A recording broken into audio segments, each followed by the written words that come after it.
রসটা পাবে। তাই আপনারা দেখেছেন যেটা বলছিলাম যে সেখানে আমি বাঙালি হয়েও তীব্রমথা দল করছি।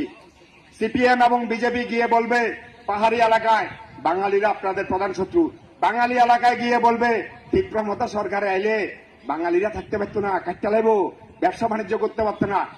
আর আমাদের কিছু সরল মানুষ সেটা উপভোগ করছে। আমি বলবো এইসব বন্ধুদের, মূর্খদের, এডিসিতে তো গত 5টা বছর তীব্রমথা দল সরকারে ছিল। একটা বাঙালি বলতে পারবে যারা ওই এডিসি এলাকায় গিয়ে হকারি করে, যারা এডিসি এলাকায় গিয়ে কাপড় বিক্রি করে, সবজি বিক্রি করে, মাছ বিক্রি করে, কোন একজন বাঙালিকে এডিসির কোন নেতা, তীব্রমথার কোন নেতা বলেছে তুমি এডিসি এলাকায় ব্যবসা করতে পারবে না? একটা দেখান, তাকে সেখানে আবার পাঠানোর দায়িত্ব আমি অরূপ দেব আমি নেব। একটাও দেখাতে পারবেন না। সিপিএম এবং বিজেপি ষড়যন্ত্র করছে এবং পরাজয়ের সেখানে গন্ধ পেয়ে গেছে, কোনো ভুল নেই। এবং আবকা কুবকা প্রলাপ শুরু করে দিয়েছে।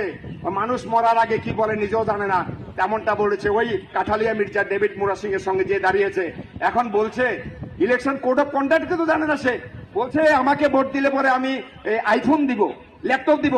এতদিন কি ঘোড়া গাছ কেটেছ? এতদিন কি ঘোড়া গাছ কেটেছ? এখন বুঝছে আম তো গেছে গেছে, সালাডাও গেছে। সুতরাং আইফোনে আর ওই ল্যাপটপের গল্পে এখন আর মাল কারাইতো না। খতম, টাটা, বাই বাই।